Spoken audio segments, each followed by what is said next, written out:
성경 말씀 베드로후서 1장 20절로 21절 말씀 교재 39페이지에 보면 나옵니다. 먼저 알 것은 경의 모든 예언은 사사로이 풀 것이 아니니 예언은 언제든지 사람의 뜻으로 낸 것이 아니요 오직 성령의 감동하심을 입은 사람들이 하나님께 받아 말한 것임이니라. 베드로 사도가 전해준 하나님의 말씀인데요, 우리가 먼저 알아야 될 것이 뭐냐? 그 먼저 알아야 될 것은 모든 예언, 성경에 나오는 예언의 말씀이죠. 경의 모든 예언이란 성경에 나타나는 모든 예언의 말씀을 뜻하는 겁니다. 이 당시의 성경은 물론 구약 성경이죠. 구약 성경 전체가 다시 따지고 보면 예언의 말씀입니다. 바로 신약 성경에 대한, 신약 시대에 대한 예언이 구약 성경에 다 기록되어 있기 때문에, 그래서 성경, 그 당시의 구약 성경은 바로 예언이라고 그렇게 표현한 거죠. 이런 예언은 사사로이 개개인이 따로따로 각자마다 자기 나름대로 풀어야 할 것이 아니다. 오직 하나의 의미를 가지고 있기 때문에 절대적으로 사사로이 풀어서는 안 된다.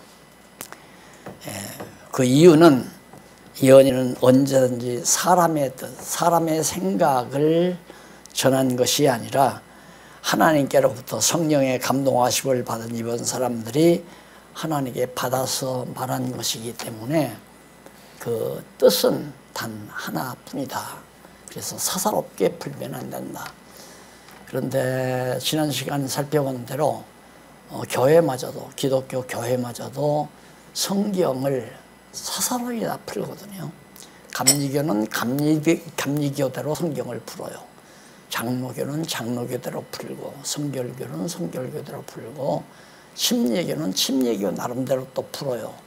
또 그런 교단 말고, 교파 말고 또 각 학자마다, 또 목사님들마다 설교하는 게 다 각각이에요. 그러니까 10교회를 가보면 10교회 목사님들이 다 각각 이야기를 합니다. 그러다 보니까 표준이 없어져 버렸어요. 무엇이 올바른 것이냐, 그걸 알 수가 없이 완전히 교회 자체도 혼미한 상태에 빠져 있거든요. 이런 상태에서 우리가 매우 정말 중요하게 여길 수 있는 것은 성경이 도대체 뭐냐라고 하는 이런 문제를 반드시 풀어야 된다. 그러니까 하나의 공식, 뚜렷한 수학 문제를 놓고 뚜렷한 하나의 공식 가지고 문제를 풀면 답은 다 똑같습니다. 그런데 푸는 방법이 다 다르다가 보면 답이 다 각각 달리 나올 뿐만 아니라 모두가 틀리게 되는 거죠. 그래서 푸는 기준이 매우 중요해요. 어떻게 성경을 풀어야 되는가? 모든 만물에 대한 이치를 어떻게 풀어야 되는가에 대한 그 기준점이 매우 중요하잖아요. 그걸 공식이라고도 말할 수 있고요, 원리라고도 말할 수 있고. 그래서 이제 여러분들 대학에서도 해석학 다 공부해 보셨겠지만 그 해석학이 매우 중요하잖아요. 내가 살아가는 현실 세계에서 일어나는 모든 일들이라든가 사물에 대한, 어떤 물질에 대한 해석을 어떻게 할 것이냐 하는 문제인데, 그 해석학에 따라서 물질을 보는 시각도 다르고, 사건, 역사적인 사건을 보는 시각도 다 다르잖아요. 그래서 그 해석학이라는 게 매우 중요한데, 신학에서도 그 해석학이 있는데, 그게 뭐냐면 성경을 어떻게 해석할 것이냐. 그 해석학에 보면 반드시 하나의 의미를 지니고 있다. 성경에 나오는 모든 내용 자체가 하나의 의미를 지니고 있기 때문에 분명한 기준에 의해서 성경을 풀면 누구나가 10사람이든 100사람이든 모두가 다 똑같은 답을 제시할 수밖에 없잖아요. 기준이 하나니까. 또 똑같은 기준에 의해서 해석을 하게 되면 이게 매우 중요하단 말입니다. 그러니까 오늘도 현재 우리가 처한 현실에도 한국 역사를 보는 시각이 다 다르잖아요. 한국 역사를 보는 시각을 고구려 시대로 접해서 해석하는 방법도 있고 삼국시대로부터 해석하는 방법도 있고 마치 또 뭐 임시정부 때로부터 우리 대한민국의 역사를 해석하거나 이승만 대통령 시대로부터 역사를 보다가 보니까 한국 역사에 대한 견해가 다 달라지잖아요. 그러니까 서로 견해가 다르니까 싸울 수밖에 없죠. 투쟁할 수밖에 없고 그래서 갈등을 겪게 되는 거고요. 그래서 우리도 이 세상 살면서 많은 갈등과 고민을 하는 이유 중에 가장 큰 이유가 기준점이 없다. 나는 왜 망했을까? 나는 왜 하필이면 이런 환경에 처했을까? 나에게는 왜 이 불운한 환경이 내게 부딪혀 왔을까? 이거에 대한 해석을 잘못하기 때문에 해석에 답이 떨어지지 않기 때문에 고민을 하게 되고 갈등을 겪게 되고 나는 정말 불운한 운명을 타고났구나. 그래서 절망하고 좌절하게 되고 제가 농촌노동할 때 어느 저 깊은 산중 마을에 한 100여 되는 마을에 가서 계몽활동을 하던 때였어요. 근데 그 마을에 서울대를 졸업한 젊은 친구가 또 자리를 잡고 있는데 거기에 살고 있는데 왜 여기와 공부를 하고서 왜 이 시골에서 이렇게 놀고 있느냐 하니까 자기 일은 도저히 풀려지지를 않는다는 거예요. 그래서 이름을 지은 장명가에게 가서 물어보니까 당신은 운명을 더럽게 타고났다. 이름을 잘못 지었다. 그래서 이름을 고쳐도 필요 없대요. 그리고 당신은 생년월일이 참 운명적으로 잘못됐다. 이런 판단들이 이루어지니까 이 사람이 나 있는 동안에 그만 자살해버리고 죽었어요. 그러니까 자기 생애에 대한 정확한 올바른 해석을 못하다 보니까 절망하게 되고 좌절하게 되고 그러니까 앞으로 수십 년을 살아가야 될 우리 젊은 세대들이 내게 다가오는 모든 환경이나 여건, 주변의 모든 것들 이런 것들에 대한 올바른 해석을 하고 산다는 것은 정말 지성인으로서 또 이성적 존재로서 반드시 해야만 하는데 문제는 기준점이 없다는 거예요. 어떤 형식과 어떤 원리에 의해서 내 인생을 해석하고 살 것인가 매우 중요하잖아요. 그래서 정말 그 기준점이 매우 중요하고요.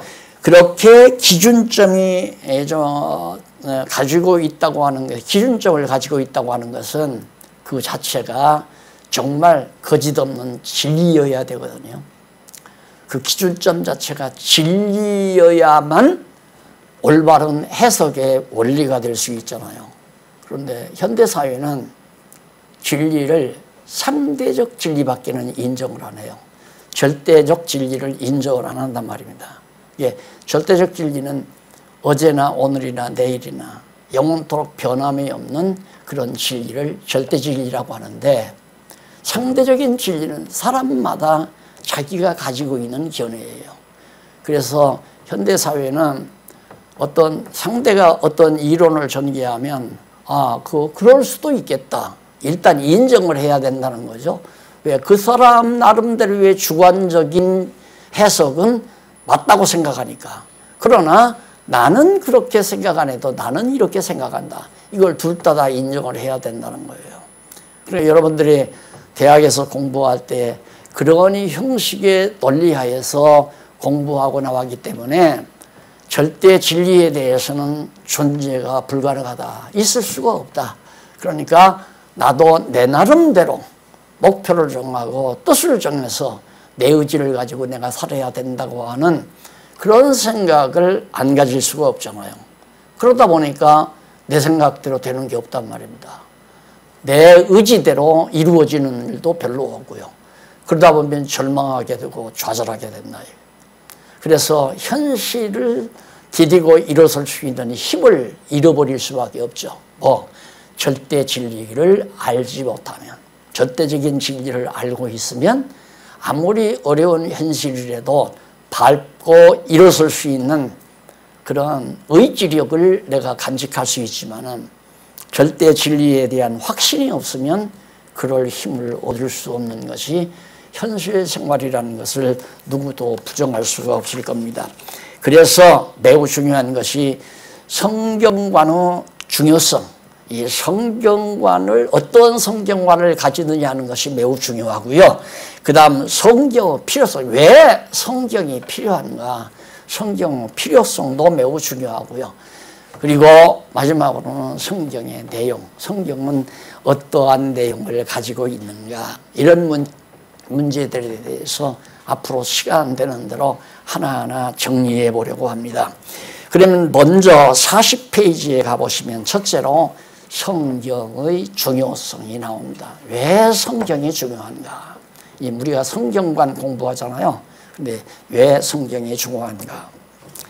이 성경 말씀 하나 디모데전서 6장 3절로 5절에 보면요, 누구든지 다른 교훈을 하며 다른 말 곧 우리 주 예수 그리스도의 말씀과 경건에 관한 교훈에 창념치 아니하면 저는 교만하여 아무것도 알지 못하고 변론과 언쟁을 좋아하는 자니 이로써 투기와 분쟁과 회방과 악한 생각이 나며 마음이 부패해지고 진리를 잃어버려 경건을 이익의 재료로 생각하는 자들의 다툼이 일어나느니라.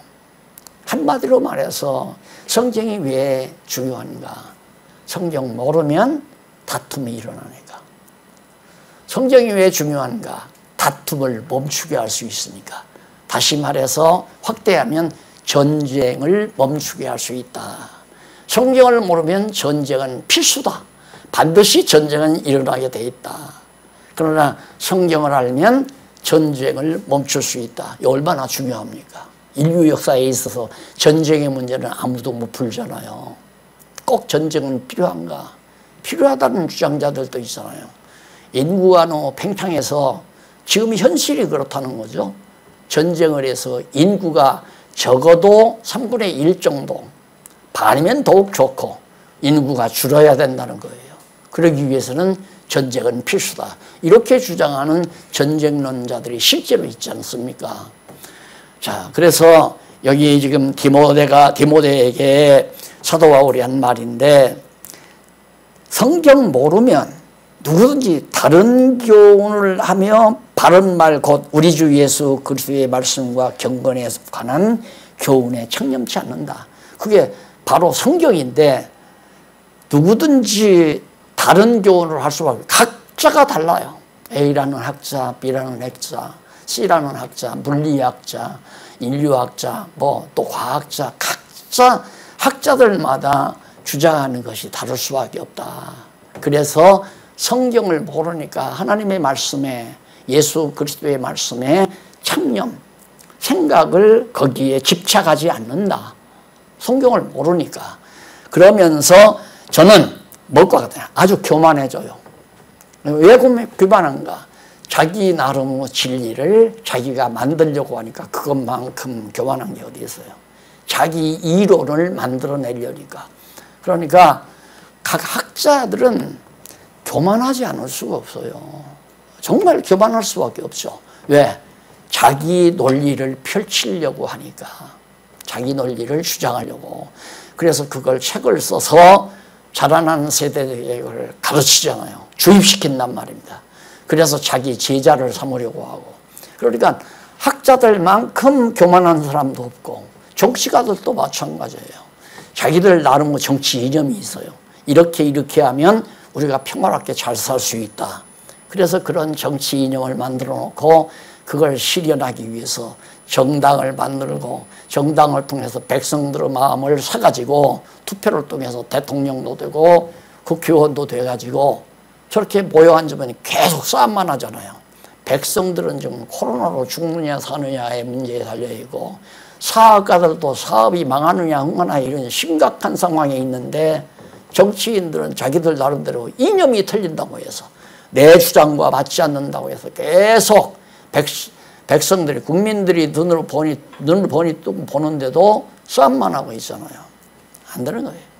그러니까 객관적인 진리인 성경을 모르니까 자기 주장을 펼 수밖에 없잖아요. 교만한 자들이죠. 말할 수 없이 이렇게 말하는 자들이죠. 그러면 어떤 사람은 그래요. 너도 그렇지 않느냐. 내 마음대로 성경을 이렇게 저렇게 만들어가지고 그것이 제일이라고 말하지 않느냐. 나는 안 그런다. 나는 내 주장이 아니라 내가 논리를 만드는 것도 아니고 내가 연구한 것도 아니고 성경에 있는 것을 발견한 것뿐이다. 내가 성경에 있는 것을 내가 발견을 해서 그대로 그것을 알기 쉽게 설명하는 것뿐이지 내 이론이나 내 이상이 아니다. 아니, 선배 목사님 나한테 그러더라니까요. 교회 개혁론 쓰다가 쓰라고 자꾸 해서 써다가 갖다 바쳤더니만 보고 나서 하시는 얘기가 그건 목사님 이상이야. 이상과 현실은 달라. 그래서 내가 바로 목사님 그거 제 이상 아닙니다. 그 성경 다 근거 됐지 않습니까? 학자들의 근거도 아니고 성경이 말하는 근거를 대서 말했는데 그게 성경이지 왜 내 이상입니까? 그러니까 당장 하시는 말씀이 성경은 박 목사가 나보다 더 잘 알지. 교회 헌법은 내가 더 잘 알지만 성경은 박 목사가 더 잘하니까 내가 더 이상 이야기 안 하겠다 이거예요. 맞습니다. 제가 지금 이렇게 강의하는 것도 성경이 말하는 걸 강의하는 거지 내 나름대로 합리적으로 내 어떤 이상에 맞게 논리를 전개해서 설명하는 내 이론 체계가 아니라는 얘기죠. 성경을 보고 믿어진 것을 쉽게 핵심을 잡아서 젊은이들에게 강의하기 위해서 이 책을 쓴 거고 그 쓴 대로 핵심적으로 정리해주면 우리 젊은 세대들이 성경을 연구하는데 크게 방향 제시가 될 것 같아서 해주는 것뿐이거든요. 그러니까 성경 모르면 속아요. 100번 속습니다. 내가 대학에 가서 교수를 잘 만나면 이 A 교수를 만나면 A 교수의 문화생이 되고 B 교수를 만나면 B 교수의 문화생이 되는 거예요. 성도들도 마찬가지죠. 옆에 있는 성결교에 나가기 시작하면 성결교 교인이 되고 감리교에 나가게 되면 감리교 교인이 되고 어느 교회를 만나느냐에 따라서 자기 생이 달라지고 신앙이 달라지잖아요. 아무것도 만나면 안 돼요. 오직 성경을 만나야 된다 말입니다. 왜? 그건 절대 진리니까. 이 절대 진리 성경을 만나야 정말 바르게 역사도 인생도 세계도 바르게 해석하고 이해해서 바람직한 자기의 삶을 구가할 수 있는 힘과 여건을 얻을 수 있다는 얘기입니다. 그래서 이 성경의 중요성 가운데 첫 번째가 역사적 측면에서 매우 중요하다. 역사적인 측면에서 볼 때 성경은 없어서는 안 되는 가장 중요한 그런 핵심적 진리라는 것을 말해주고 있습니다. 왜 그러냐면 오전에도 제가 말씀드렸지만은 교양인, 소위 지성인이라면 앞뒤를 살핀다고 그랬어요. 앞뒤를. 앞만을 바라보는 것이 아니라 뒤를 살펴보는 것이죠. 다시 말해서 아침에 그 학교 눈이 쫙 넓은 학교 교정에 눈이 쫙 덮였잖아요. 사람이 아무도 한 번도 걸어가지 아니하는 하얀 눈이 서복이 거쳤는데 덮였는데 소년 하나가 딱 나타나더만 교문 앞에 나타나더니만은 앞에 딱 서 있는 하나의 나무를 딱 바라보고는 거기를 향해서 걸어가요. 한참 걸어가다가 다시 뒤를 돌아보고 자기가 걸어온 방향을 살펴요. 아, 교문에서 지금까지 바르게 걸어왔구나. 그러면 여기서 여전히 앞을 바라보는 그 나무를 향해서 걸어가면 되겠다는 것을 확인하고 또 걸어가요.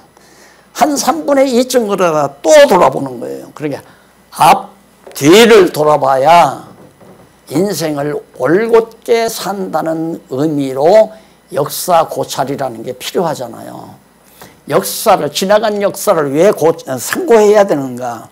성경에도 보면 시편에서 모세가 이스라엘 아브라함과 언약을 맺으신 이후에 애굽에 가서 400년 종살이하고, 그리고 애굽에서 나와서 모세를 따라서 지금 광야로 나왔잖아요. 이제 가나안 땅 곧 들어갈 거란 말입니다. 그럴 때 신명기에서 제일 먼저 모세가 하는 일이 역사고찰입니다. 지금까지 아브라함 이후에 하나님께서 우리를 어떻게 인도하셨나를 아주 간략하게 역사를 간추려 정리한 다음에 가나안 땅으로 들어가게 하는 거죠. 그래서 역사고찰이라는 게 참 중요하잖아요. 그런데 지나간 역사를 부정적으로 보느냐 긍정적으로 보느냐는 현실에서 나에게 굉장히 극대 극으로 바뀌어지는 겁니다.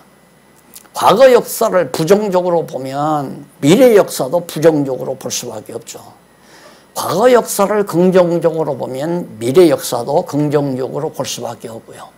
그래서 역사적 측면에서 볼 때 성경은 매우 중요하다. 아주 중요하다. 그런 의미로 지금 설명을 하는데, 디모데후서 4장 2절로 4절에 보면 범사의 오래 참음과 가르침으로 경책하며 경계하며 권하라. 때가 이르니 사람이 바른 교훈을 받지 아니하며 귀가 가려워서 자기의 사욕을 쫓을 스승을 많이 두고 또 그 귀를 진리에서 돌이켜 허탄한 이야기를 좇으리라. 자, 분명히 자기는 어렸을 때 나는 행정가로서 공무원으로 내 일생을 살아야 되겠다고 해서 열심히 공부하고 열심히 시험을 봐서 7급 공무원에 패스를 했어요. 그래서 지금 동사무소에서 열심히 일하고 있는 거예요.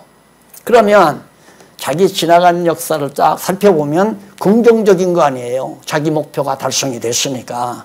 그래서 공무원으로 7급에서 6급으로 5급으로 이렇게 올라가서 나중에는 혹시 내가 장관에 발탁될 수도 있고 아니면 대통령이 될 수도 있고 계속해서 이제 밥풀령에서 바르게 걸어가야 되거든요.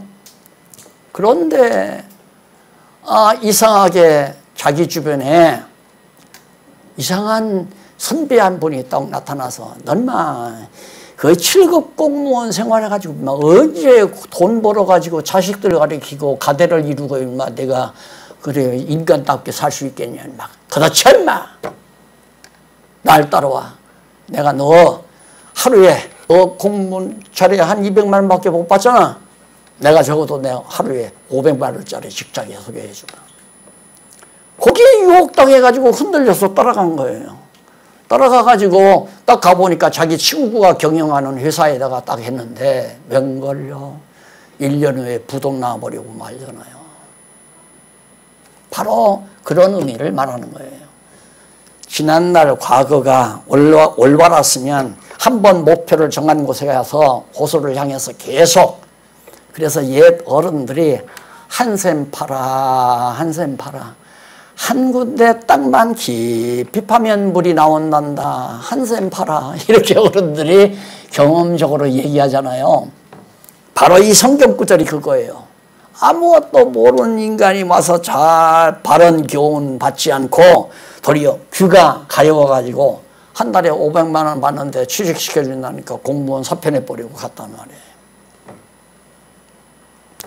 바로 역사 고찰이란 매우 중요하다.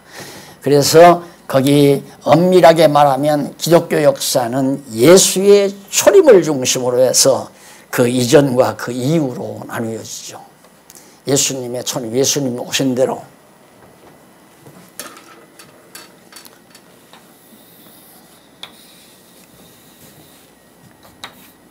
예수님 오신 대로 바로 BC AD 이렇게 해서 역사가 주전, 주의 역사로 나누어지잖아요. 그러니까 예수님 오신 이후, 이전, 그러면 예수님 왔을 때는 이게 과거예요. 여기는 미래고. 그러니까 과거가 도대체 뭐냐? 이 예수님 그리스도가 오신다고 하는 예언이었다 이 말이에요. 앞에서 말한 대로 예언. 이건 뭐냐? 저 예언대로 성취되는 거다 이 말이죠. 이게 이제 기독교 역사거든요. 그래서 기독교 역사는 절대 출발에서부터 여기 출발에서부터 끝날 때까지, 세상 끝날 때까지 한번 정해놓은 그 방향을 향해서 직선적으로 왔다 갔다 하지 아니하고 이리 흔들리고 저리 흔들리고 하지 않고 직선적으로 역사가 진행된다. 이게 기독교 역사예요. 그 말은 무슨 뜻이냐면 이 역사를 주관하는 자가 누군가가 계시다. 그게 바로 성경이 말하는 하나님 아닙니까? 예.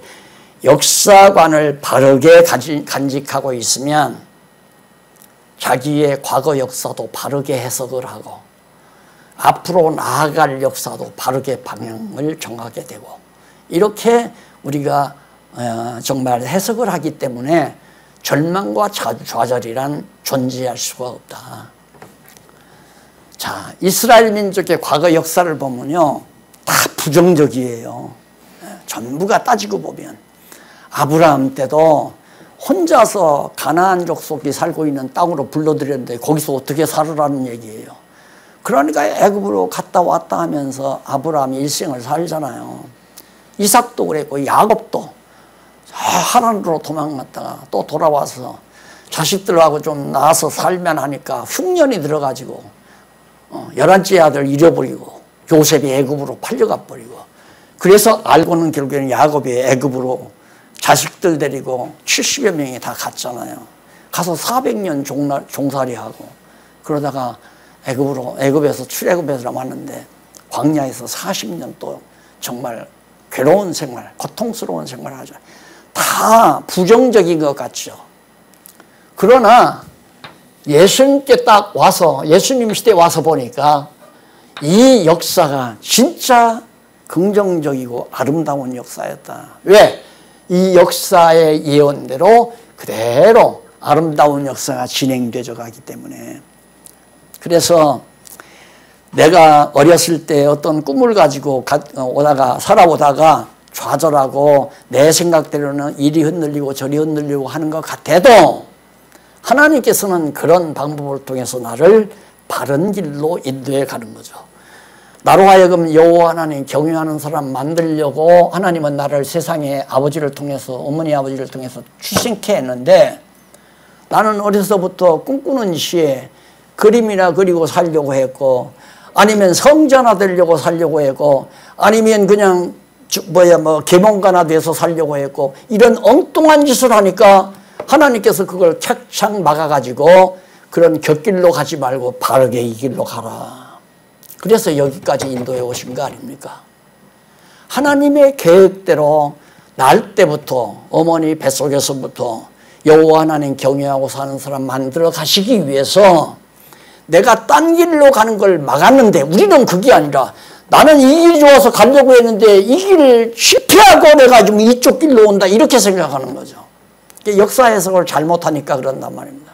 다시 말해서 역사를 하나님이 주관하신다고 보면 내가 사업가가 되려고 사업을 시작해서 돈을 잘 벌었는데 낭패됐다. 그게 실패가 아니라 하나님 편에서 볼 때는 올바른 길로 가게 하시는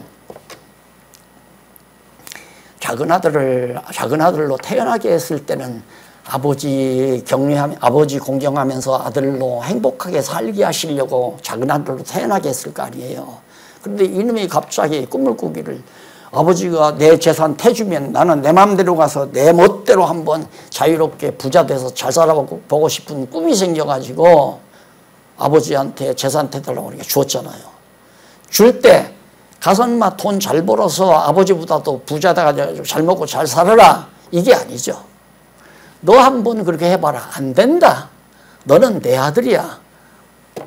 내 안에 와서 내 사랑받고 아버지 밑에서 행복하게 살아야 된다.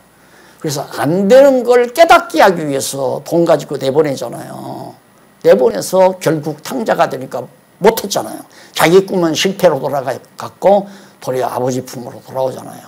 그러니까 하나님은 우리를 직선길로 인도하신다. 절대 직선길로 인도하신다.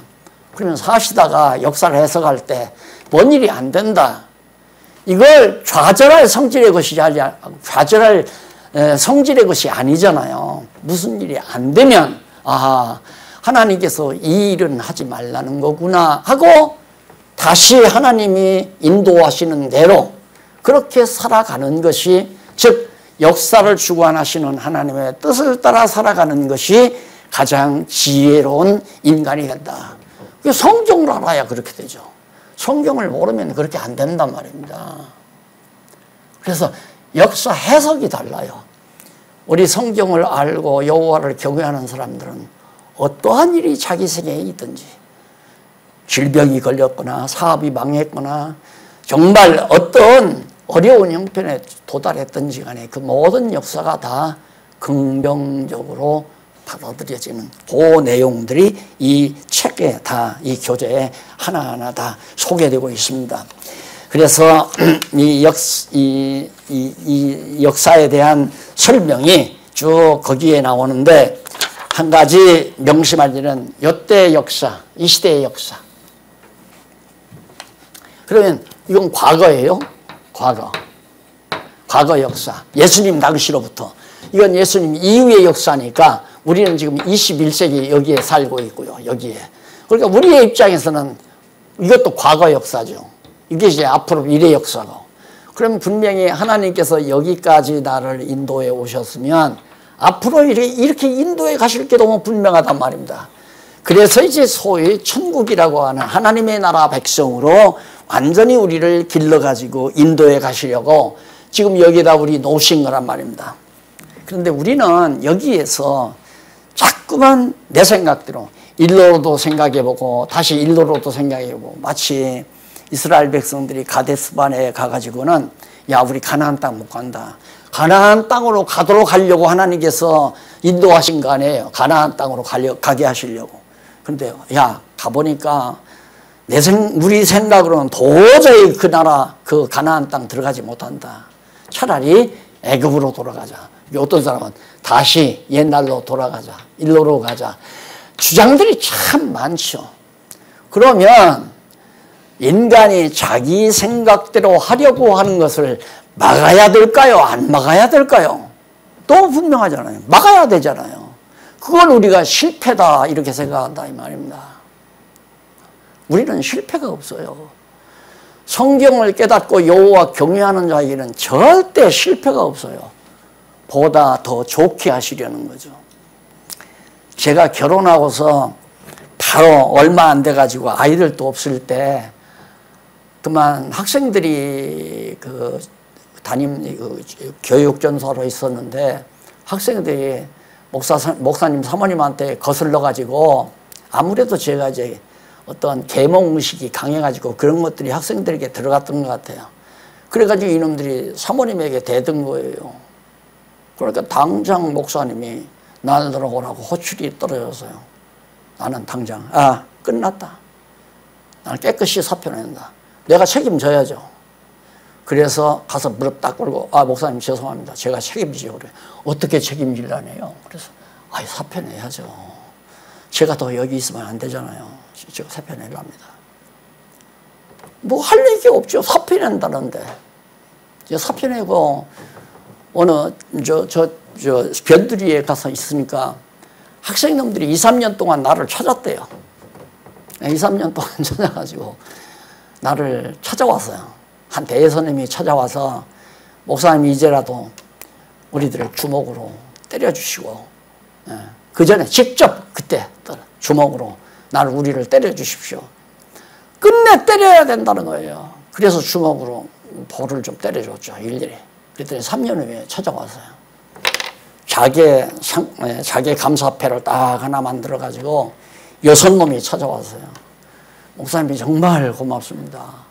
정말 감사합니다 하면서 저들 이름 써서 자기에다가 감사패를 만들어 가져왔더라고요. 무슨 얘기를 하려고 제가 그러냐면, 안 되는 일이 잘 되는 일이다. 그게 일반 상식으로는 하나의 언어 게임이라고 그래요. 말재간 부리는 거다. 그게 아니에요. 실제로. 이거 안 돼야죠. 이것도 안 돼야 되고, 안 돼야 되고, 안 돼야 되고. 다른 데로 가려는 건 안 돼야 돼. 이 길로 가야 되잖아요. 난 젊은이들이 지금 이 이야기를 심각하게 들어주면 참 지혜로운 자 같아요. 지금 여호와 하나님 경외하는 쪽으로 자기의 삶을 정하지 않고, 이건 좀 등한히하고, 이건 좀 잠깐 등한히하고, 자기 나름대로 꿈이 다 있어요. 이 꿈이 더 중요한 거죠. 꿈을 향해서 가느라고 성경 공부를 뒤로 하고, 성경도 살피지 않고, 또 실제로 부모님들과 더불어 신앙생활도 하지 아니하고, 그러면서 나도 믿어요. 다 걱정하지 마세요. 우리 걱정하지 말고 부모님들이나 잘하세요. 그러면서 등한히 하는 젊은이들, 똑똑한 게 아니에요. 그게 똑똑한 게 아니란 말입니다. 똑똑한 건 누구냐? 부모님들의 가르침을 받아서 그대로 여호와 경외하는 것을 제일로 삼고, 그 길을 향해서, 예를 들어서 음악을 해도 여호와 경외하기 위해서, 장사를 해도, 사업을 해도, 또한 직장을 다녀도, 무슨 일을 하든지 간에 여호와 경외하기를 위해서 하는 올바른 신앙을 가지고 살아간다면 가장 최고의, 그 이상 더 지혜로울 수는 없어요. 가장 지혜로운 거죠. 그런 문제가 바로 44페이지에 나오는 역사 흐름을, 거기 도표 하나 그려드렸죠. 예수 초림, 이게 초림이에요.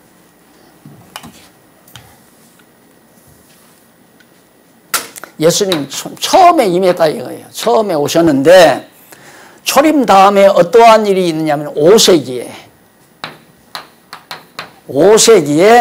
바로 어떠한 일이 생기느냐면, 그 전에 4세기에 바로 콘스탄틴 황제가 기독교 신앙을 공인하는 그런 사건이 4세기에 있고, 5세기 바로 뒤에 바로 6세기에는 그레고리 1세, 교황이죠. 그레고리 1세에 대한 아주 중요한 교회사적 중요한 매듭이 하나 있어요.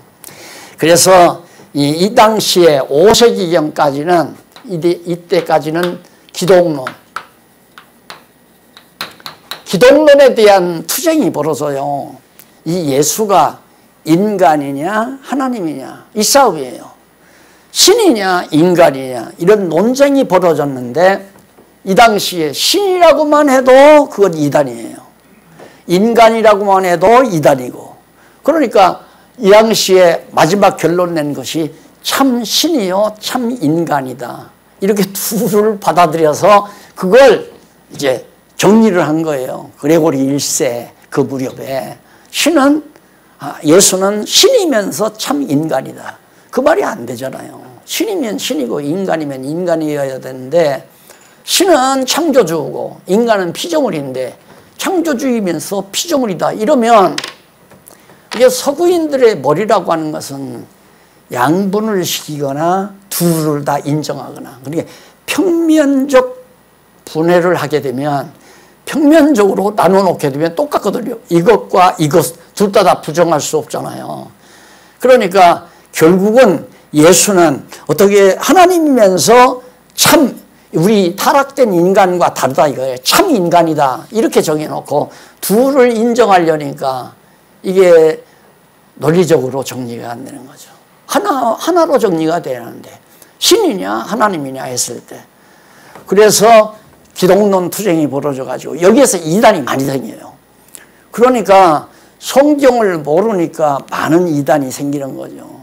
성경으로 볼 때는 우리가 다 알잖아요. 말씀이 육신이 되어 오셨다. 말씀은 누군가? 말씀은 로고스, 즉 하나님이 말씀 아니에요. 그러니까 말씀이 육신이 됐다는 말은 하나님인데, 하나님이 우리에게 계시하기 위해서 육신을, 인간의 몸을 입고 오셨다, 이렇게 성경대로 정리하면 깔끔하거든요. 아주 이렇게 극심한 논쟁이 벌어질 필요가 없단 말입니다. 그리고는 그 다음 이제 10세기에 이 어간에는 교회론, 교회란 무엇이냐, 이게 첨예하게 이제 논쟁이 벌어진 거예요. 그러면 왜 교회 문제가 생겼느냐면 로마 교황이 교회 우두머리가 된 거예요. 쉽게 말하면. 로마 교황이 교회의 우두머리인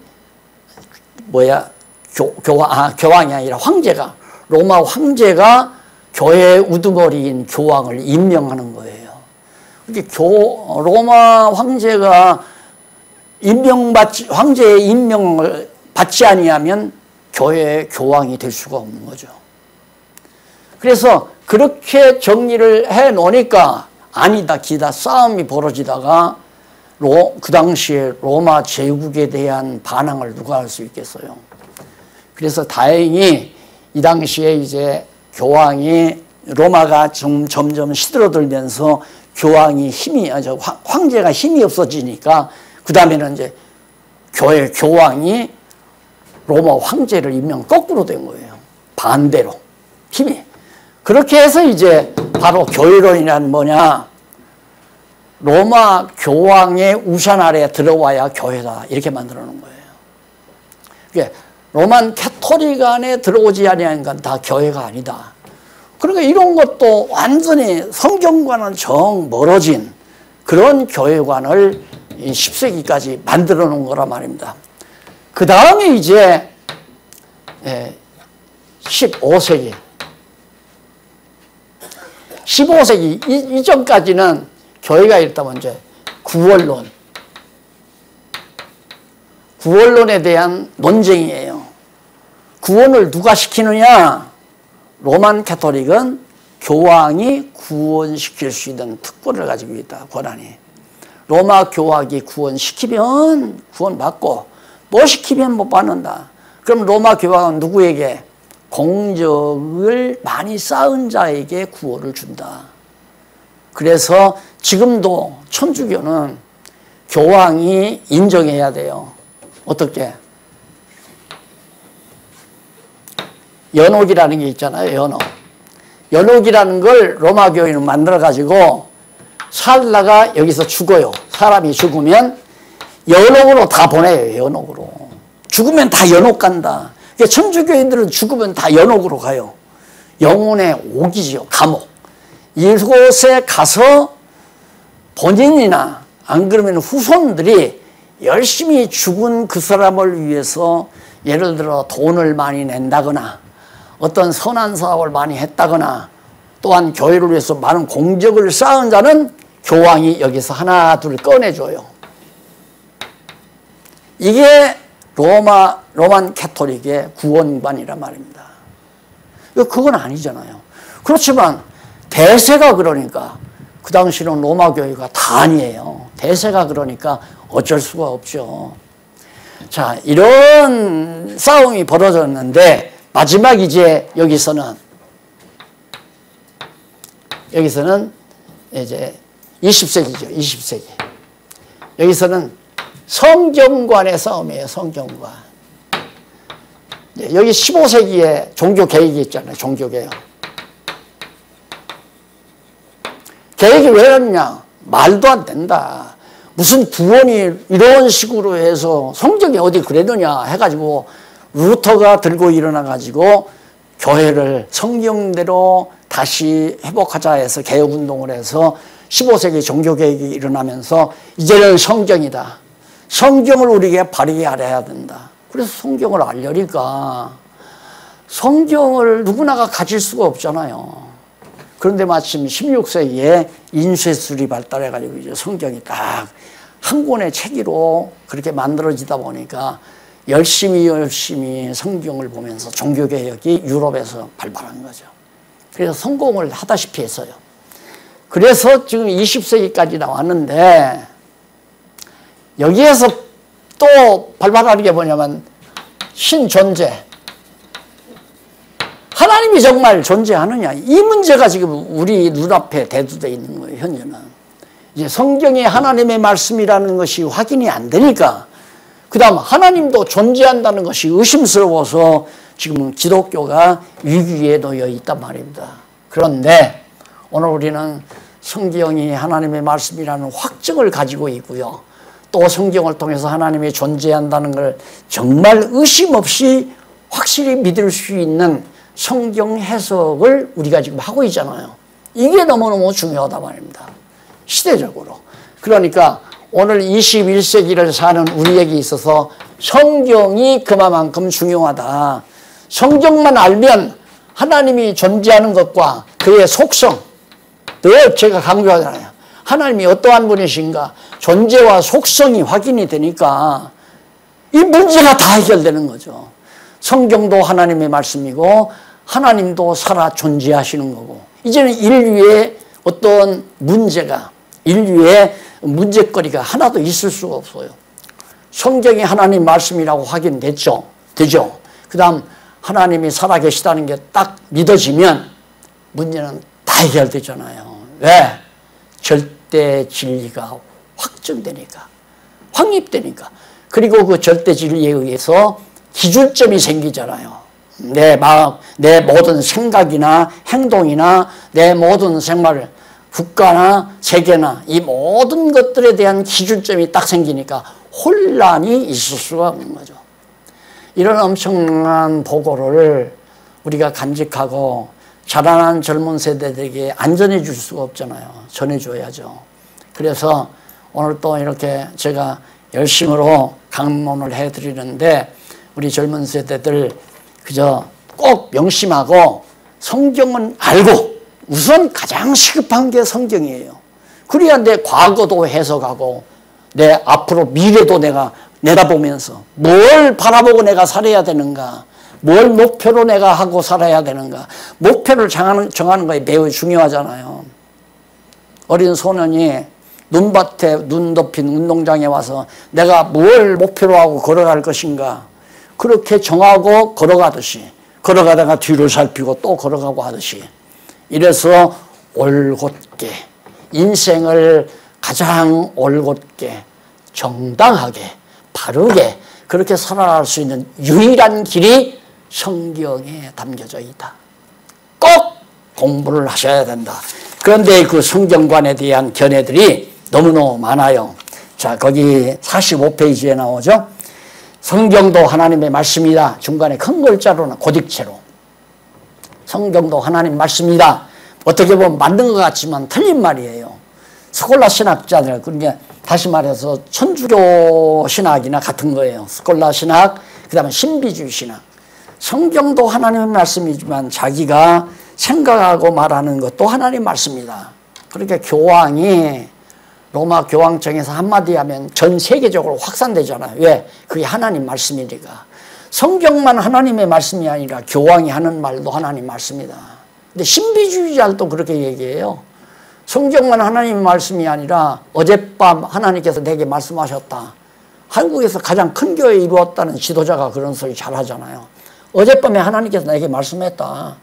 그걸 증거 삼아서 순진한 성도들을 많이 모아가지고 성공했다고 하는 그런 엉터리 같은 현실이 우리의 눈앞에 벌어지는 것도 이 성경과는 잘못됨 때문에 그렇단 말입니다. 그런가 하면 성경에는 하나님의 말씀도 있다. 그러니까 성경이 다가 하나님 말씀이 아니라 성경 가운데 더러더러 하나님 말씀이 있다. 내 이웃을 내 몸과 같이 사랑하라. 이건 하나님의 말씀이라는 거죠. 그게 인본주의 신학자, 자유주의 신학자들이 하는 얘기입니다. 그 다음 성경은 기독교 경전이다. 불교의 경전도 있고 유교의 경전도 있듯이 성경은 그냥 하나님의 말씀이라기보다도 우리 기독교가 경전으로 삼는 책이다.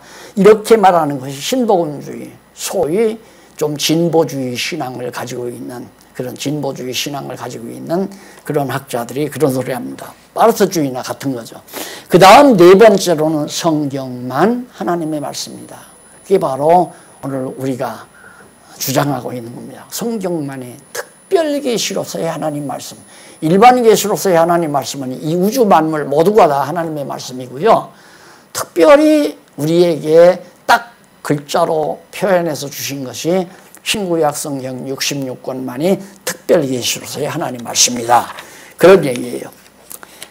그 다음 이제 교리적 측면에서 매우 중요하다 하는 내용이 나오는데 왜 교리적 측면에서 매우 중요한가 마지막 정리하고 끝내십시다. 49페이지에 가보면요.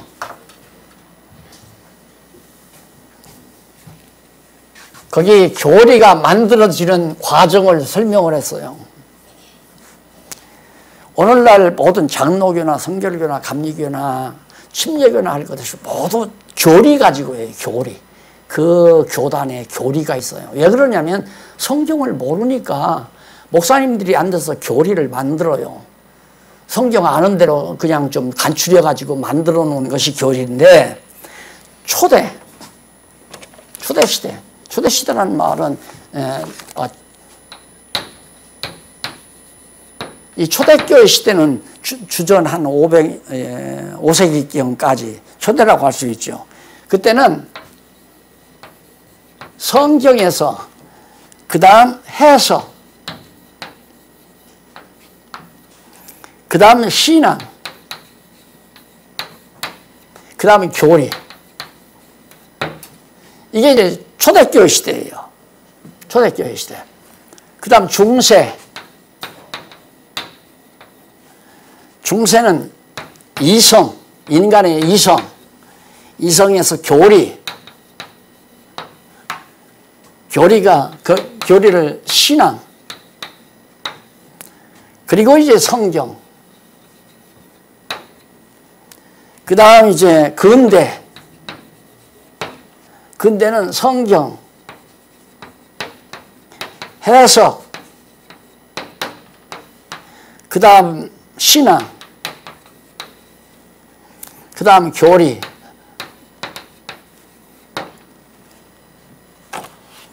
이게 이제 개혁교회고, 개혁교회요. 오늘 우리 현재 이건 로마교. 이것은 초대교회. 뭐냐면 초대교회 때는 사도들이 성경을 다 기록해 놨잖아요. 그러니까 그 성경을 올바로 해석을 해야 바른 신앙을 갖게 되고, 바른 신앙을 조항별로 정리해 놓으면 그걸 교리라고 그래요. 그러니까 성경을 바르게 해석하는 게 얼마나 중요해요. 그런데 이게 불가능했다 이 말입니다. 성경을 바르게 해석할 수가 없었어요. 그 당시에. 못하니까 신앙도 잘못된 신앙이고 또 교리도 잘못된 교리가 나올 수밖에 없잖아요.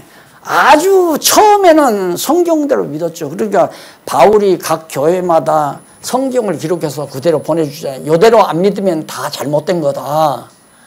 다른 복음을 증거하면 다 그건 저주를 받는다. 이렇게까지 하면서 성경을 바르게 했으니까 이대로만 했으면 올바른 교회죠. 그런데 점점 오면서 비뚤어져 나가고, 그러다 보니까 중세에 와서는 로마 교회가 교황의 이성, 지성과 감성과 의지적 작용을 통해서 가부, 좋고 나쁜 것을 결정하는 그런 교황의 이성이 교리를 만들어요. 이런 교리를 만든단 말입니다. 이런 교리를, 연옥교리를. 성경에도 없는 것. 이건 교황의 이성이 첫째예요. 교황 개인의 이성이. 그래서 그걸 교리로 만들어서 그대로 믿게 하고, 그 믿게 하는 것이 성경을 이제 정리하는 거고요. 그 믿게 하는 대로 성경을 이제 봐야 되는 거니까. 그러니까 성경을 제일 뒤에 놓는 거예요. 천주교는 성경을 별로 중요하게 생각 안 해요. 교황의 교리, 메시지를 중요하죠. 근데 근대는 종교개혁 이후에요. 성경을 해석해서 바르게 믿고 믿는 대로 교리를 만들어야 되는 건 이게 원칙이에요. 이것도 그렇죠. 똑같이. 이게 다 원칙이지만 문제는 여기서도 해석을 제대로 못하고 여기서도 해석을 못하니까 신앙도 잘못되고 교리도 잘못됐단 말입니다. 그래서 요즘 신문에 계속 우리가 웨스트민스터 신앙 고백이라고 하는 신조, 웨스트민스터 신조라고 하는 거, 신조를 이게 교리거든요. 믿는 조항, 신조란 말이 믿는 조항 아니? 믿는 조항이란 말입니다. 그러니까 믿는 조항을 교리라고 그래요. 그 믿는 조항을 막 사정없이 다 비판 가했잖아요. 그런 잘못된 교리를 바탕으로 해서 헌법을 만들어 놓으니까 이게 교회가 엉망진창이 될 거 아니에요. 자, 이제 이것만 보시면 왜 우리가 하나님께서 우리를 왜 이 시대에 존재하게 하는가, 그걸 아마 뜨겁게 느끼실 거예요. 또 자라나는 젊은 세대들은 내가 해야 될 일이 무엇이고 나는 어느 방향으로 가야 되고 내가 가장 시급한 게 뭔가, 두말할 것 없이 성경 공부죠. 성경을 배워야 이렇게 잘못된 교회, 잘못된 것만 아니라 교회만 잘못된 게 아니라 세상도 다 잘못됐잖아요. 그러나 세상은 그건 세속적인 나라니까 그렇지만 하나님의 나라인 교회가 이렇게 잘못되어 가는 것은 이런 확실한 논리체계에 의해서 잘못됐기 때문에. 그런데 우리는 성경 해석 제대로 했잖아요. 지난번에 어느 목사님 만났는데 자꾸만 지금 교회 조직 얘기예요. 그래서 제가 얘기를 했죠. 그랬더니만 뭐라고 그러냐면 그 성경이 퍼즐이 맞아야죠. 그러면 하나의 논리체계로 맞아야죠. 예, 맞았어요. 한번 자세히 보세요. 내가 책을 하나 줬거든요. 개론책을. 깜짝 놀라더라고요. 가서 잘 읽어보겠다고 그러더라고요. 문제는 성경이 하나의 논리체계로 딱 정리가 되니까 해석이 제대로 떨어졌잖아요. 제대로 떨어지니까 바른 신앙을 갖게 되고요. 우리가 코로나 상관없잖아요. 하나님 믿고 사는 데야. 바른 신앙 갖게 됐고 그 신앙에서 바른 교리, 올바른 교리가 나왔는데 그것이 바로 우리들의 기독교 지도자 협의회의 12개 선언문 아니에요. 선언문에 나오는 12개 조항. 간단하게 교리가 정리가 되잖아요. 또 교회의 신앙 고백도 나오고 그거 다 교리예요. 교회를 어떻게 볼 것인가. 확실하고 분명한 이런 해답을 가지고 우리 젊은 세대들에게도 좀 자세하게 깨끗이 정리해서 위대한 정치가도 나오고 위대한 사학가도 나오고 위대한 사회학자나 위대한 철학자나 위대한 과학자도 얼마든지 나올 수 있는 것이 이 성경의 귀한 말씀이라는 것을 다시 한번 강조해 드리면서 젊은이들 꼭 시간 내서 공부했으면 하는 간절한 소원을 가지고 강의 마무리합니다. 기도하십시다. 살아계신 하나님 아버지 감사합니다.